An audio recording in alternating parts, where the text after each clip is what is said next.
Ready, buddy? Yep. Oh my Let's God! Here we are, Let's day two. Day two. Where's the line? We're gonna jump back a step and give you a little episode of Inside the Caster's Studio. I don't know if any of you grew up with Inside the Actor's Studio, but James Lipton used to ask a series of questions to all of the actors when they'd come on. At the very end, he'd go, you know, in the way of Marcel Proust and Bernard Pivot, I have put together a list of questions. I can't talk like James Lipton. I don't know who those people are. I know, right? They're old French dudes. I have no clue who those people Absolutely. No one ever did any time he said it either.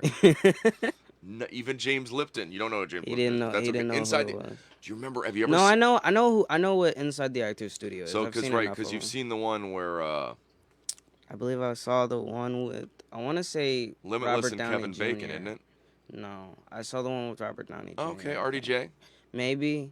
There's another one I've seen, but I don't really remember that well. I've seen him before. I know who you're talking about. Okay. Yeah. So he'd always. He'd always start with questions. No, he'd end. Oh, with he'd questions. end with questions. Okay. End with questions. So Yes, I didn't watch the whole show. Inside the Actor's Studio, what they would do is they would do the full retrospective of an actor's works. They would go, oh, and he did this, and he did that, and Right. he'd get to the very end, and then these were just a simple set of questions. What is your favorite word? Shit. Shit. Okay. What is my favorite word? Okay, we'll come back. We'll come back to me. I'll think about these. What is your least favorite word? That's a hard one.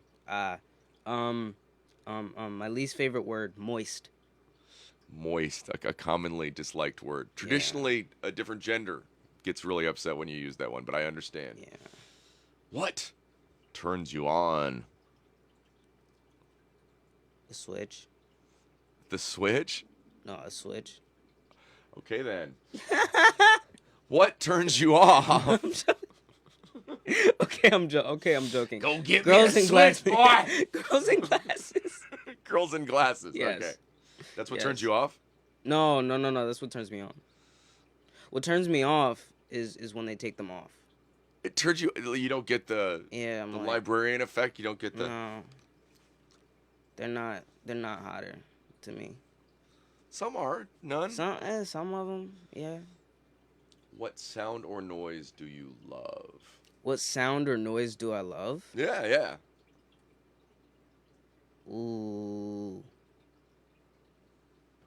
Ooh, that's a good one. Probably grease, like the sound of cooking grease. The sound of cooking grease. Not grease, but like bacon, when you're cooking. bacon frying. Yeah, like bacon frying or Okay, something. bacon Yeah, frying. yeah, Oh yeah. You walk in. Yeah. It's almost like the sound of Waffle House. Nah, it just reminds me of when my mom used to cook bacon and stuff. Like, but do you know what I mean? Like, but like Waffle House, it's right there, Right. and so you can hear them cooking the food. Right. Like that's part of the ambiance of the ambiance of the Waffle House. The ambiance of Waffle House. Oh God. Is it candles? No. No. Is it beautiful tablecloths? No. Is it the smell of frying meat? Yes. Yes, it is. hilarious. What sound or noise do you hate? What sound or noise do I hate? Trying to think.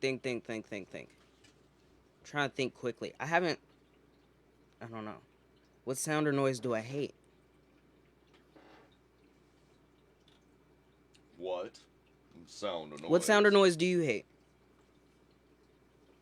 Well, I have time to think. What sound or noise do I hate? Oh my God. Screaming children. Not Any kind of ASMR, to be honest. really. Yeah. Why? What is it you find so hard about ASMR? It's like too intimate. I don't want people in my ear like that. Do the happy little trees get in your ear? Can you I don't feel like them that. bursting forth it's inside not, your membrane?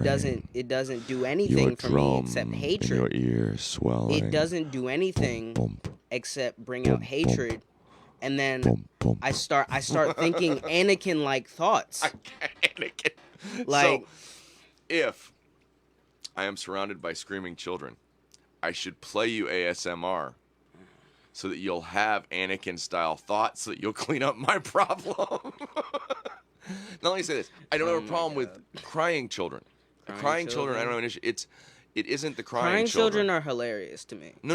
I mean, okay, I don't mean hilarious. I mean, like, I don't mean like I don't find it funny if a child's like actually hurt, but like when a child's throwing a temper tantrum, what, that's hilarious to me. no, you see, that's frustrating to me. That's the one I don't like. That's hilarious to me. Well, that's because, do you know why? No. You're not responsible for fixing Well, the it.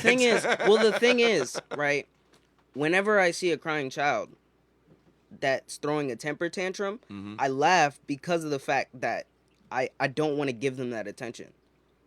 Like I don't want to give them. The I hard don't part know. is, like, when you're dealing with a child like that. See, yeah, no, I guess it's that I'm not a parent, so I don't really like. Yeah, I'm suggesting Yeah, your I point don't of view on really- screaming children may have to do with not being a parent. No, because it's because like when my little brother and sister would like cry, and they're throwing a temper tantrum, my mom's reaction was always to be like, "Why are you crying? You have no reason to cry," and they would stop every time. They would Oh. stop crying. Like no, it and worked. it does to a certain extent work. There's a reasoning out factor. Right. Sometimes it doesn't, though, and that's very frustrating. Right. That's got to be annoying. And a lot of times you'll get kids that they're not really crying. Real crying children, I don't feel that way about. No. It's When the when a fake- child is actually crying, like I feel bad. Like I feel the need to like help in some way. Okay. I'm not completely heartless, people. Shoot, what profession other than you own would you like to attempt? Soccer. You'd like to be a professional Soccer player. I would love to be a professional soccer player. I get that. Definitely. It's not my personal. It's the one that like for the longest time I was like, I could probably do that. Only thing is I didn't put in any work to do it. I just There was no I effort just involved. kick the ball around sometimes. The number of us that have hoped that naturally, without any work, we'd be athletes. Right. The American way. It's the American dream right 300-pound guys on the sideline going, "Yeah, I'm part of the team." No, you're not, buddy. Go team. What profession would you not like to do? Something that you would hate to do. If like, oh my God, the worst possible thing would be if, you know what, everything bottomed out and I have to go. The worst possible profession. Right. Office job. Office job. The idea of an office job, everything about it turns me off. I just I'm don't kind of with you on that. want And I've done it. anything with the cubicle and the small talk and the get this done by Monday. Well, okay, the get this done by Monday thing's going to happen no matter your no, job. I get that. But I I get think that- But I just mean I don't want someone else telling me to do something. I don't want to put myself in that situation. Right, I get that. It's not a situation I want to put myself in. I found the politics in offices to be so toxic that I had no interest in being there. I was offered, I was given the opportunity, oh, do you want to come in and work in the office? And no, it was just not even an environment I thought human beings should be in. Now, if I was still at the job that I used to work at, I'd definitely go into the office at that job. What, at FedEx? Yep, I would. That would be, I don't telling know. you, I it is feel just, like I you're don't trying to know. avoid My mind-numbing. idea of like what they do in the office is a little bit different, I guess. It's not. It's I don't just know why. office work. It's not. Yeah, probably not. As somebody that probably was, not. I was specifically in that field. Right, I get you. No, it's still pushing Still. data, numbers, Right. emails. It's an endless. I get you. It's, tracking down logistics problems, and this didn't get here, why, and somebody, yeah. It's just it's the same. Well, no, I don't know.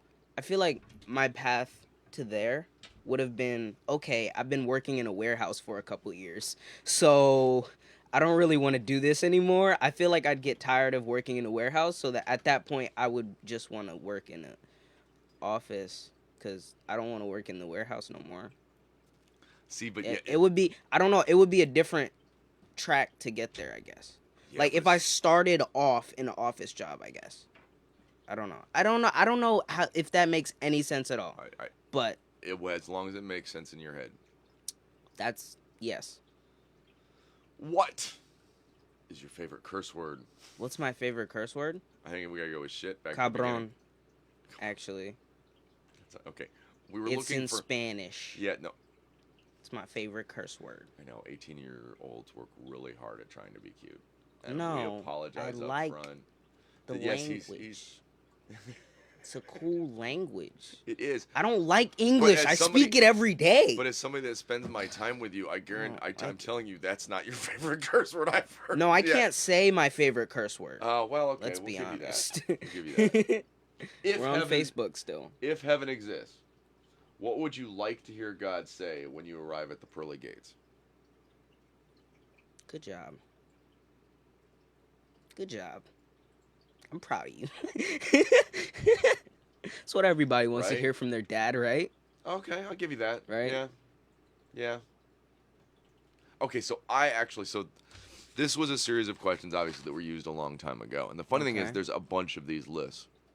Mm-hmm. And so he dropped some questions. Like he had, who would you like to see on a new banknote? Who would I like to see on a new banknote? Yeah, that was one of his questions. That was one of Pavot's questions. I'm trying to think. Pavot. Who would I like to see on a banknote? Maybe that was Proust. I forget. Ooh. Freddie Mercury. Freddie Mercury. Okay. Freddie Mercury. So, like, we replaced the Queen on the pound note with Queen on the pound note. Yes. Okay, I might be able to get along with that. Yes. Even if they just released I it didn't for a even minute realize. just I didn't to- even realize that was what I was saying. Yeah, no, but the yeah, Queen reference that's is what makes it hilarious. for That's me. hilarious. I That's so perfect. Yeah. What? Yeah, we're gonna skip that one. What? Nah. Oh, okay. If you were reincarnated as some other plant or animal, what would it be? What would it be? What would you come back as if human wasn't on the list of things? Porcupine. Porcupine. Get away from me. I don't He- want to speak to you. He is acting like he is not already here as a porcupine. I'm just saying. I'm not prickly. You're a little prickly today. Maybe. You're a little maybe tired today. Maybe You're a little today. prickly today. A little tired. I'm porcupine-y. definitely tired, yeah. Okay, so then I have a list. Okay. These are my questions. Okay. What's your questions? Where are you from? We kind of covered that. Where are you from? Guyana, Columbus, New York, yada yada. Yeah. What is your first memory? The very first memory, and I'll go into mine real quick just to. Oh, go ahead. No, I go got it. ahead. I If got you it already. If you got it, I was go, gonna go. say, never mind. Go. So, my very first memory, I can close my eyes and remember moving into University of Michigan, married housing with my parents. It was night. My godfather was there, Bob Chu. Miss you so much. My father was there, James Hayes. Miss you so much. My mom was there.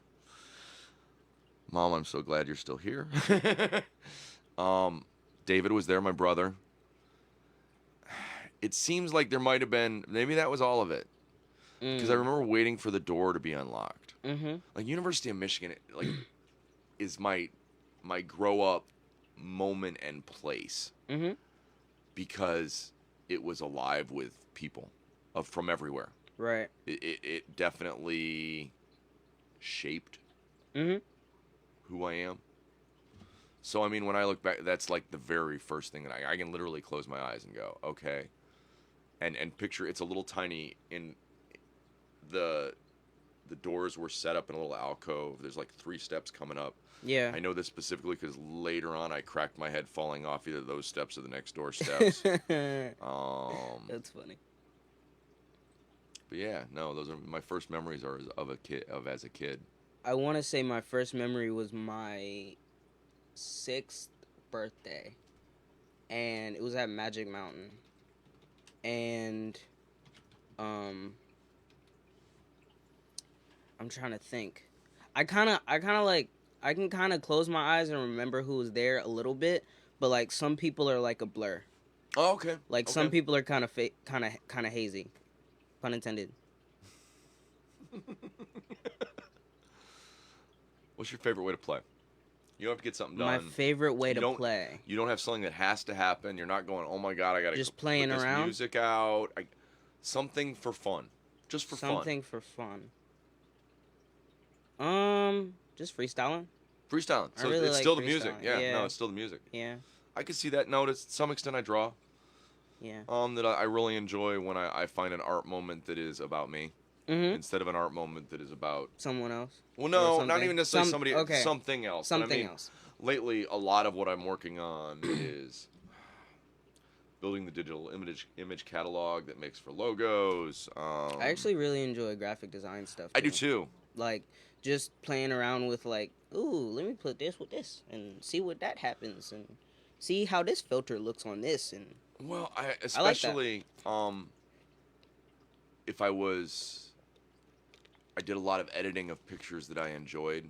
Mm-hmm. Whether it was pictures of the grandson, pictures of. So yeah, no, I do find an artistic, creative kind of thing. I read a thing recently that was a discussion about the fact that when children come from wealthy families Mm-hmm. where they don't really have to go get a college degree or a job, Mm-hmm. the percentage of them that become artists. It's high. Well, right, and I think that genuinely is because so many of us, really, what we find some solace in is being when we're creative in a free space, not creative for work. Or Well, the thing is, for... I think I think many people think of it like differently. Like I think to some extent the people that really love science or like their passion was like math or something like that. Okay. Like I think they really thought about it as a creative way. Like when I loved math the most, it was kind of like I was playing around and I was You just were like understanding the way it trying to worked. figure out how things worked. And I was like trying to navigate things, I guess. Well, see, I don't think of those two things as separate. The Yeah. artistic bent and the. Okay, so especially whether you talk about English or math or how it relates to Yeah. music or poetry, it's connected. Right. That otherwise you wouldn't do it on the one, James. You know, that there's a math. There is a playfulness to it. Yeah. But I will say this: lots of people I've known that were engineers or architects or had the thing that they found missing from those careers was they missed the part where they expressed that almost artistically, or at least that was Yes.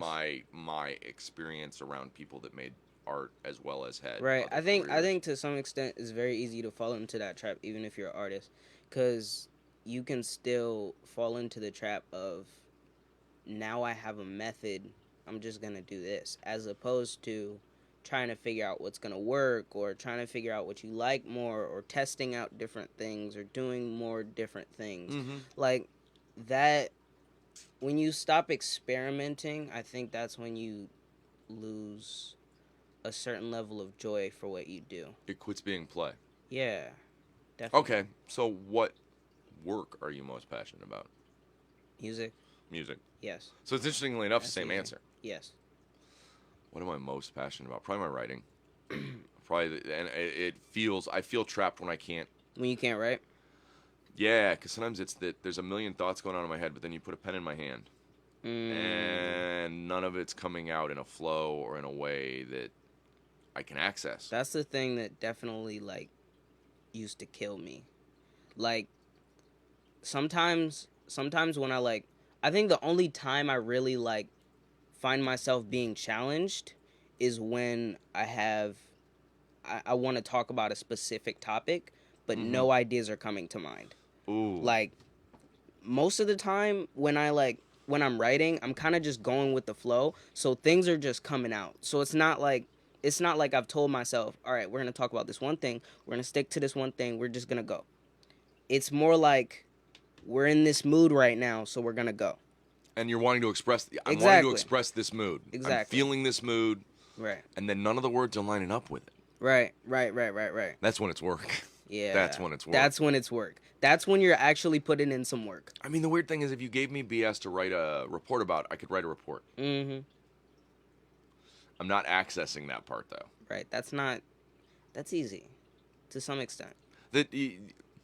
Welcome to what high school gave you. I can crank out a 5 to 10 page report in a night on anything. But you give me a creative assignment?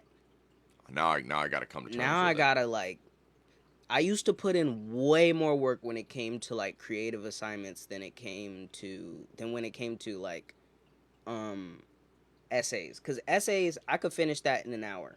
Right, That's not a problem. I can write good. That's okay. But a story, But can you I write have well? to like craft that. Like I have to I have to put together the pieces in my head so that then I can write it down and I can write it out and then I can rewrite it and reread it and like yeah. go through it and make sure it's good. Like there's an art to that. Definitely. How do you? Okay, so this next question's, I'm messed. Some of these were obviously the ones I'm working on. Right. How do you pray? Which also was like describe the universe, or how do you center yourself? Like what kind of relationship do you have with the greater everything? Right. Whether it be religious or non-religious, how do you come to terms with what's this universe? And do you pray? Do you meditate? I don't quote unquote pray very often, but I would say my form of prayer is kind of like I kind of wait until things are as bad as they can possibly be. I know that's probably not good. So you have final exam prayers? Yeah. We all final exam religious. No, I don't care who you are. because like literally I get to a point where I'm like looking up at the sky and I'm like, all right, God, I do not know what to do whatsoever. Like, you know how they say don't lean on your own understanding? Mm-hmm. I lean on my own understanding until I can't. That's my motto. Like, I go off of what I know until I can't. And when I can't, I reach out for help. And I don't know if that's I think maybe that's bad, but like I don't know. It's kind of worked out for me so far. I try not to ask the universe for things. I try to thank the universe for things. So I try not to. It's one of those weird things. Like, it's all in my lap. Right. I got to deal with it all. Right. I'm not allowed to give myself any credit, and I'm allowed to thank the universe when it goes well. Right. Damn. And meditation. I do a lot of, you know that. I mean, I do a lot. Right. My big thing is trying to develop gratitude to whatever. So I spend a lot of time like trying to remember to be thankful when I eat, trying to remember to, and not like in the traditional, okay, now let's say a prayer. More like I do this thing with apples. Apples. Where, I mean, the goal is you get your apple. Oh, pretty little apple. Oh, what a pretty little apple. That's a great apple. That apple been everywhere. Look at it. Grew in a tree. You don't want an apple that's been everywhere. But it really has. Every apple you've ever had has been everywhere. Every apple you've ever been started on a tree somewhere. Yeah. And it got water, and it got, sun, and it got all these amazing things. And then there was a chemical reaction in it that turned that into sugar. So what I'm hearing is your apple's been passed around. But not my peach. But the point is that you're seeing the apple as something more than just you're giving it its full due. That it's a complicated thing, this apple. Right. And like we live in a world where literally I can go pick apples. I can take an apple off a tree. This is true. Like that's pretty amazing when you think about it. I mean, and apples are really good. Yeah. Especially if you got some peanut butter around. But I mean, pretty good. This is pretty good. This part of the meditation. No 10 out peanut of butter. 10. Would eat again. Right? Yes. So you take that first big bite of the apple and you let every bit of. You don't even chew it yet.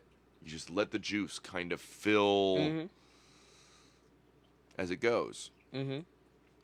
And so you take each moment, and so maybe your apple takes 5-10 minutes to eat. But that thankful moment of understanding what has had to go on in the universe to bring you this beautiful apple. That's a pretty long list of things. Right. I'll say I'm big on giving myself as much credit as I can. I'm the opposite. No, I just mean like, okay, I acknowledge that there are some things that I couldn't have done without other people. Okay. And I feel like, but I also feel like if I can't sit back and acknowledge how much I've done for myself, then I'm not going to have a good time when I want to do something else. Because of the fact that I'm going to feel like I haven't done a whole bunch. I'm going to feel more of the imposter syndrome, and I'm going to feel like, okay, you didn't really do all of this.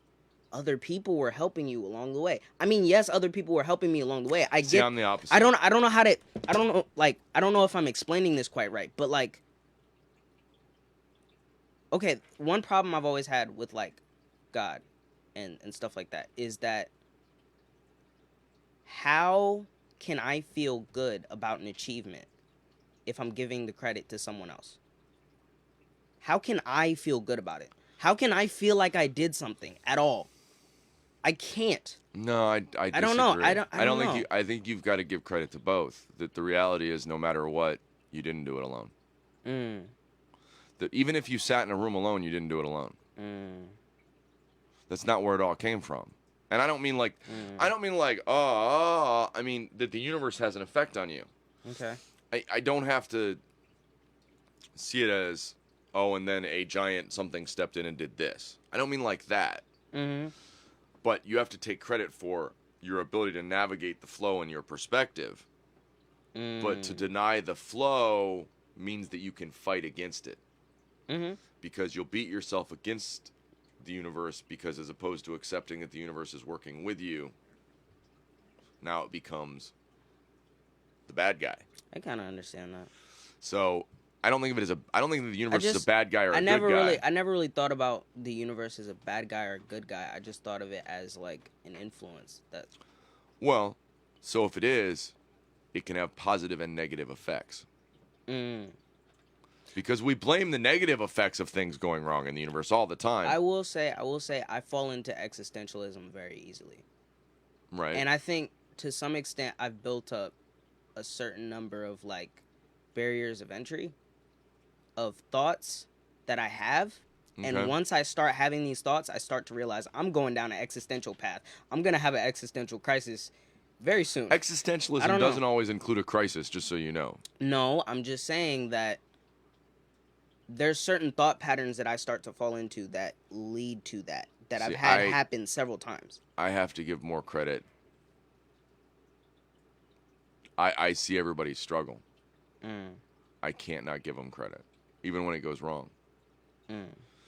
That I see everybody working at it. And I can't take all the credit. That I can't. That just doesn't seem like reality to me, for me. I'm not saying I take all credit. That's not what I mean at all. Okay. I try to be as good to myself as I can. Oh no, I agree with that. And that's always my first thought. And to some extent, is that selfish? Probably. See, I think I have to treat people equally as I treat myself, and anything less takes away from who I am. That if I'm giving myself more credit than is my due, then I'm stealing. That in the end, if the only things that can be fixed are the things that are our own, I deserve the least credit. It's the only things that can be fixed are the things that because the only things I can change or work on are mine. Right. So I give everybody else the credit they're due, and what I am most aware of are the pieces that I could have done differently so that I can grow. Because worrying about what other people could have done differently is meaningless. Because I don't have any control over that. Right, of course. So, I mean, I can, pat myself on the back all I want. It's wasted energy because that's not making me better. To some extent, I think about what I could have done differently, but I don't really worry about it. Well, but then how do you learn for next time? I know if I keep Isn't that the moment of No, but what growth? I'm saying is if I keep it in my mind and I don't attach emotions to it, I'm going to change it. If I keep the idea that I did something wrong in my mind, but I don't judge myself for it, I'm going to change it. Are you sure? So, one thing that I see myself doing constantly is I feel bad that I did a thing. And then I go to try to make the thing better. and I end up making it worse. Well, when you go to One thing I don't actually do when I feel bad about myself is do something different. I don't know if that quite makes sense. But like, well, but are you sure you're doing something different in the other situation? Or are you just going, hey, it's okay, and then it doesn't change? no, I'm that's asking. not what I'm saying. It's an honest question. I only mean that, like, when I do something wrong, I try to remember that I did something wrong. I can't quite explain the thought that I'm having right now. That's okay. It's hard to explain. I'll be honest. What do you wish people knew? What do I wish people knew? If there was one thing that you wish people knew, not necessarily about you even, just knew, that people were like, oh, okay. I notice more things than they think. Like, I pay attention a lot more than people think. Is it that they base it on your reactions? Possibly. They have no way of knowing whether or not you're paying attention unless that your behavior suggests that you are. Right. I get that. So, don't they make a decision that the way they can decide whether or not something is noticed is whether or not you react to it, or whether or not it's important enough for you to say something about or do, you know what I mean? Right. But I still think that I hold a lot of things that I notice to myself, because to some extent I'm distrustful. So I hold a lot of, like, I don't know. How do you overcome that then? How do I overcome that? I get better at talking. Okay. That's something I would have to work on. I think people know how much you notice and then are upset because they think they know you notice and then you don't do anything. It's possible too. Yeah, that I think that's an internal thing. That I think people are judging based on actions, aren't they? So telling them that you were paying attention is meaningless to them. As much as it's in your head without any external. Why would they think that? Or why would it matter to them that you were paying attention if there's no outward effect? That's a good point. Does that make sense? Yeah, that's a good point. So then people assume not necessarily that you're not paying attention, but that you don't care. Well, the thing is, I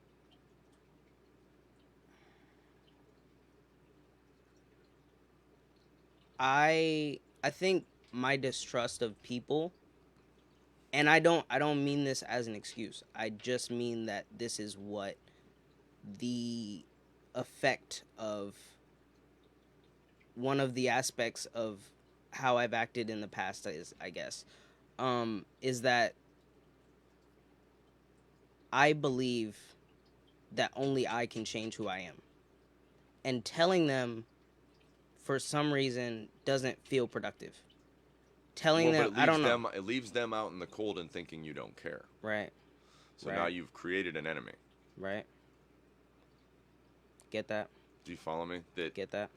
You're leaving the other person afloat without a life preserver. Because you've decided you're more important than at least acknowledging that, hey, I see you there. What are you hoping is so you wish people knew you were paying attention more. What do you wish you knew? What do I wish I knew? If you could, like, why I distrust people so much. Like, I know the reason. I know why I know some of the reasons, but I don't know, like, you know how they say that there's a deep reason for everything you do? I think that like sounds like an 18-year-old's thought. I don't know. Really I feel like there's it's an over time I feel like thing. there's a grains of sand sometimes. It doesn't necessarily have to be a deep thing. I don't know. I think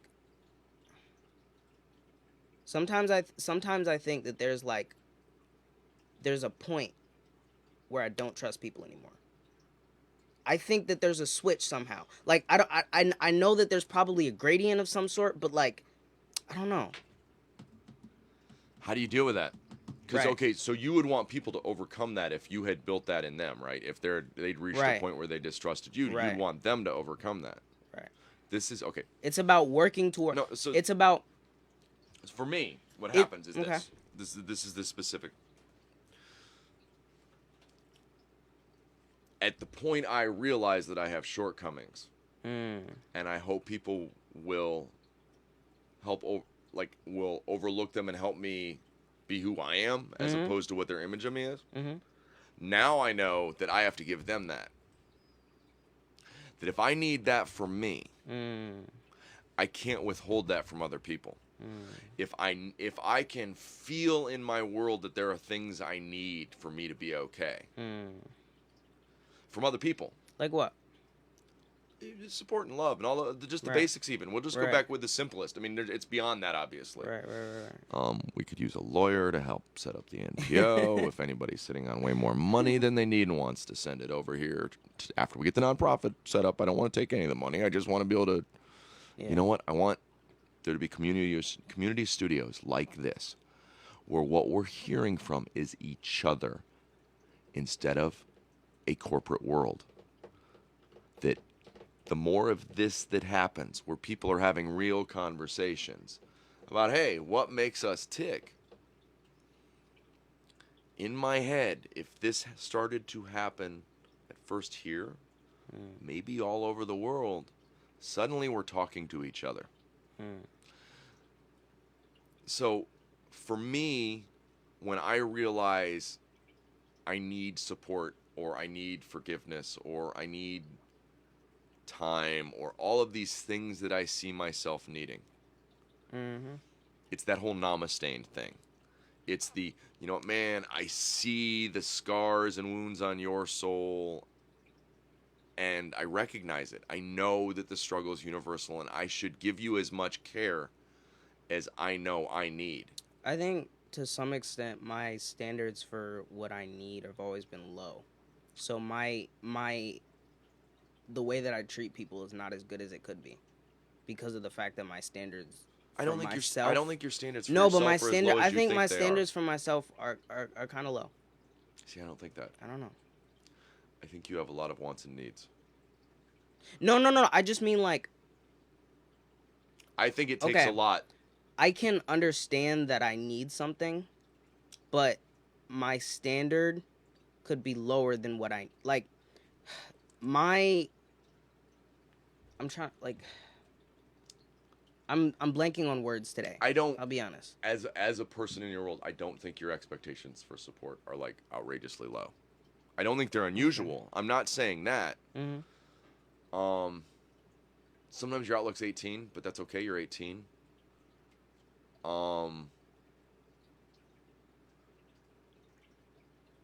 So as I've gotten further along and dealt with whatever issues along the way, I have trouble not admitting in my life I've made mistakes. And I have trouble not forgiving other people their mistakes on the theory that that's really what we all need. That's what you want as well. That's Well, no, what everyone wants. I think that everybody Yeah, wants a place I to get exist. you, I And get the you. first step is you get to exist as you. Yeah. As long as you don't smack other people. My issue is when it gets to the point where you're smacking other people around. Right. Not you. I mean, but No. I Yeah, get yeah. I get what you're saying. Yeah. So why are you here? Why On am this I earth, here? why are you here? No clue. Save the world. This one's easy for me. What are you afraid of? What am I afraid of? Boris the Spider. Being alone for my whole life, Being alone. like the rest of my life, Yeah. or at least a vast majority of my life. some- That scares me a I lot. sometimes dream about living in a cave, so that's. I couldn't do that. I'm looking for a I like deluxe people cave too though, much. man. I want a cave with internet, Wi-Fi, nice bed. The solo part is what I'm. But I couldn't do so long. I think probably the thing I'm most afraid of is losing my faculties. That I've waited this long to robustly express myself. Right. So losing the ability to express yourself because of a physical thing, I feel it slipping already. right, That is a scary thing.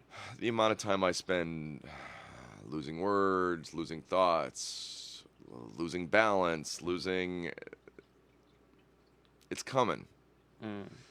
And the idea that it goes back and forth between, being trapped inside myself and not be able to express myself, or not having expressed myself enough and then I'm gone. I'm so used to not being able to fully express myself that I'm okay with it at this point. Okay. Like okay. people misinterpreting what I mean or not quite understanding what I'm thinking is kind of normal for me now. So I don't really well, not even now. Like, it's always really been kind of normal for me. Like, I don't think about that much, I guess. Right. I do fear being alone cuz I was that kid who literally the day before school would make the decision I'm not going to talk to anyone, and by first period I was talking to everyone. Like, I'm that kid. Like, I can't See, I got that. can't avoid it. I moved every 2 years as a kid. Eventually, you learn don't make friends. Okay, so here's the weird thing: you make really quick friends. Everybody. You Yup. make friends with everybody. Yup. They're not friends. They're acquaintances. Yep. And then you don't get too attached because you know you're gonna move. So for us, no military background. Just, you know what? We moved every 2 years. Maybe someday we'll get into that more. But so what happens though is you learn. I specifically remember it was when we moved from Bucyrus. It was losing my friend that I'd walk to school and I'd see him at school, and he actually, I think, might have moved a year before or something. I lost him. Anyways, friend.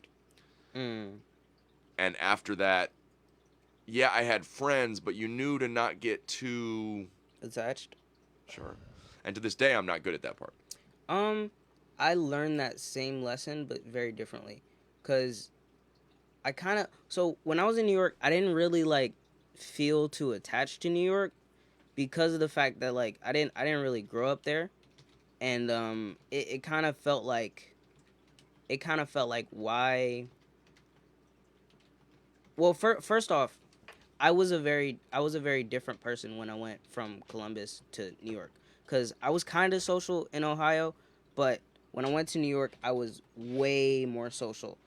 But also, it was way more, like, short-term friendships. Like, you know what I mean? Oh, okay. Like, it was more like, we have this, like, a couple things in common, or you guys are fun to be around for the time being. It wasn't really like, I'm invested in this. Wow. I don't nerd. Okay, so. Shh.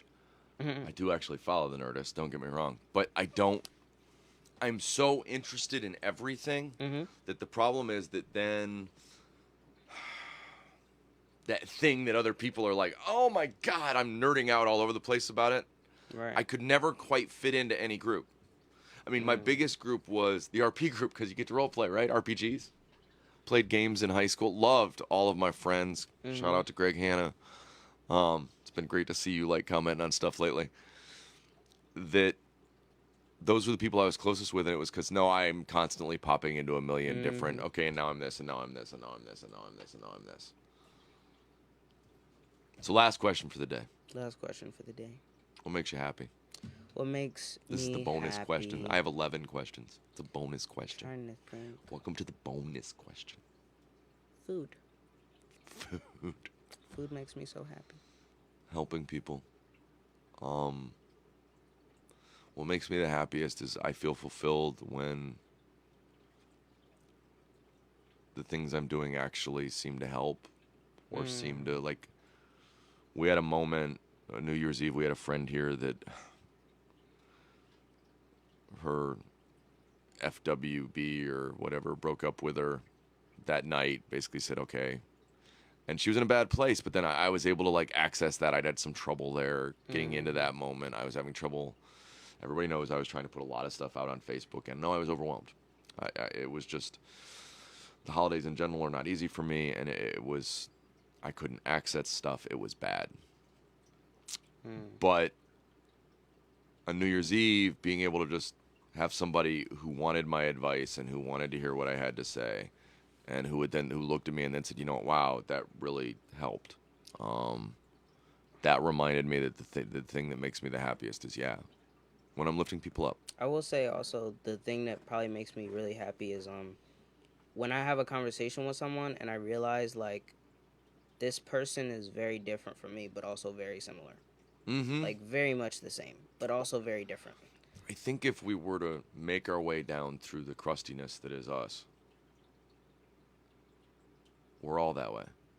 We're all more similar. That the fight we're fighting with inside is this piece that we all hold in common, that we hold inside because we're sure nobody else is fighting with us, and we're all fighting with. Right.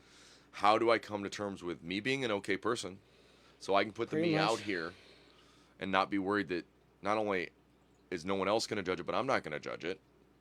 That you get to be you, and we all that masks endlessly. We're all putting on something to hide. Something.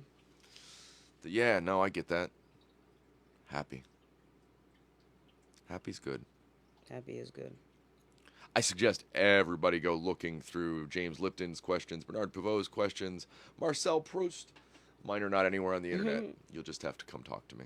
And you know what? We'd like to see more of that, actually. If you're out there and you'd like to bring in your music, come talk to us about something you're going through. Any combination of things. Hit us up with an idea. We'd love to have you in studio. Sit down, maybe talk for a minute or an hour. Maybe an hour. Yep. A minute, an hour. A minute, an hour, 30 seconds. We need some more musicians for Studio Yes. 586B Live, guys. We do. We want to schedule more time to get a variety of musicians here Yes. or out in the tavern. You guys haven't seen the tavern yet because it's kind of cold outside and the heating bill got high. Yeah. But, well, another where's the line? And in this particular one, where's our line? What questions move us the most? You know, and where do we find meaning? I find these lists of questions really interesting, actually. Definitely. That it Takes was you down a journey. right, yeah, like it opens up a piece. Yeah. Like one of these days, I've got a beautiful book back here from a mutual friend of ours named Arnada. The name of the book is Burn After Reading. Okay. The whole concept is they're questions you should never let anybody know the answer to. Right. We'll do some of those on air. Sure. Yes. We'll answer some of those. That'll be Damn, the fun cough. times. Be sure to put the thing up so you know when to I end it. do, I know. I even know what we're doing now. I'm even kind See? of watching. Cool. Cool? Cool. Cool. Always cool. It's Too cool for school. Too cool for school? Too cool for school. Don't be a fool. Don't be a fool. Stay in school? Stay in school, kids. Jason Lyle, if you're out there, buddy. Love you, man. You too, It's up, Brittany. man. Echo. I could go through a list of 1 million kids, but the grandkid list would get long. I love all my grandkids. You guys have a great day.